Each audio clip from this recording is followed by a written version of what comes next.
Hi students, in today's video we will be going to learn about the more structural details of a bacterial cell.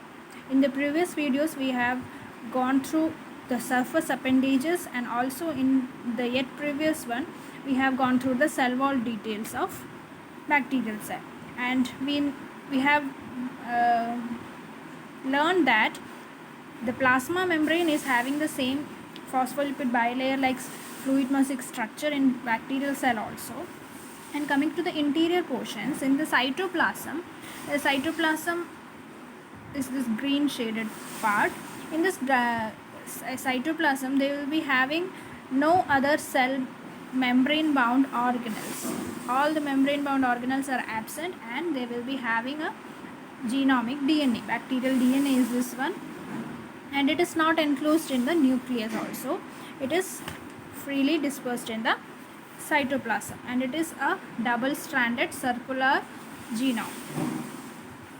And they are having the ribosomes also. Ribosomes here in this case of prokaryotes is a 70S type rather than the 80S type in eukaryotic cells, and they are freely distributed in the cytoplasm. And coming to the nuclear or the genetic material, an organized nucleus, as I have mentioned, is absent in bacterial cell, and the chromosome, it consists of a single double stranded covalently closed. You can see the both ends are closed, it is not open here, and so it is a covalently closed DNA ring, and it is called as genophore.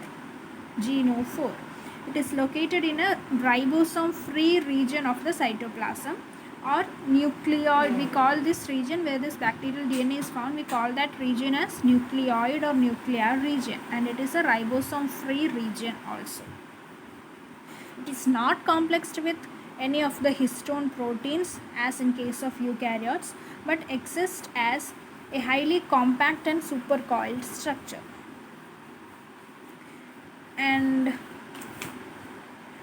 most cases, usually the DNA molecule is attached to the cell membrane, usually at the mesosome.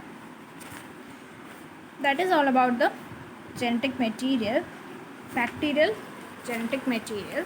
But they have an additional chromosome in bacteria, and their number may be one or more. They are called accessory or extra chromosomal DNAs, or we call it as mini chromosomes also. And that extra chromosomal DNA are of two types. They include plasmids and episomes. They have extra genes which are not present in the bacterial genome, and that genetic information is useful for bacteria in various other stages of their life cycle.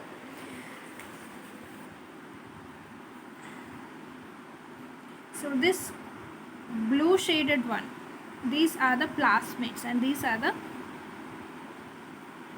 genomic DNA. This is a structure of a bacterial cell. Here you can see the blue color. This is the flagella, and these are the other surface appendages.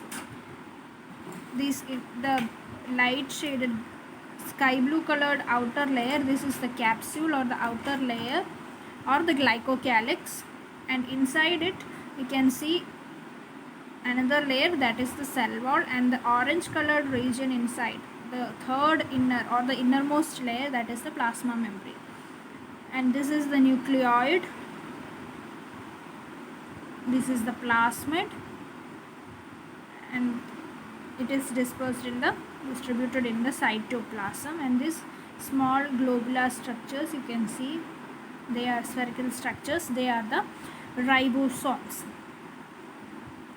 So this is all about bacterial cell structure. And I have mentioned a term, mesosome. Mesosomes are the vesicular or lamellar infoldings of the plasma membrane in the cytoplasm, and these are the regions where the DNA replication or the septum formation and the synthesis of cell wall constituents are initiated during a cell division.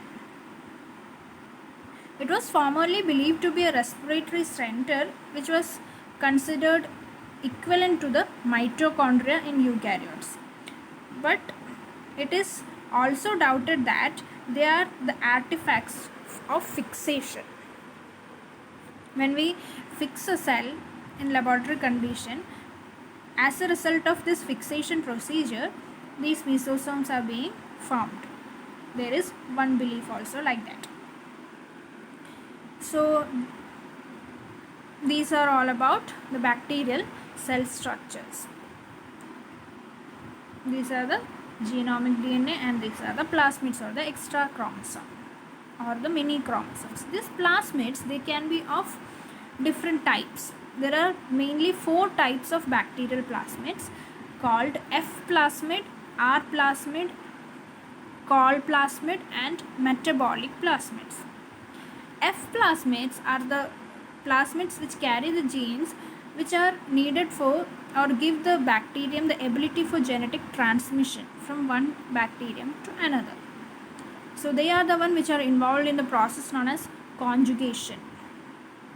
The bacterial cell with free F factors are called F positive cells, and those with integrated F factors are called high frequency recombinant cell, or we abbreviate it as HFR cells. So as it is involved actively in the bacterial conjugation process, we also call this as conjugation factors. So that is about F plasmid. And another category is R plasmid. R plasmid is the one which confers the bacteria resistance against antibiotics. So this R plasmid can be readily transferred from one strain to another.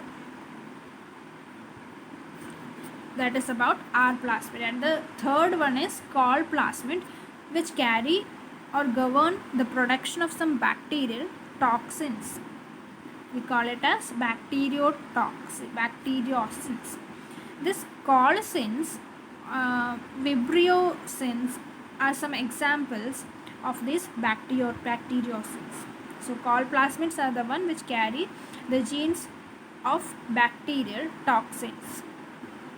Metabolic, and the fourth one and the last one is the metabolic plasmid, which carry the genes which govern the production of metabolic enzymes.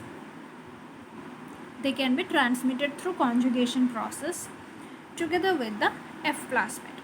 So these are the 4 different types of plasmids seen in bacteria.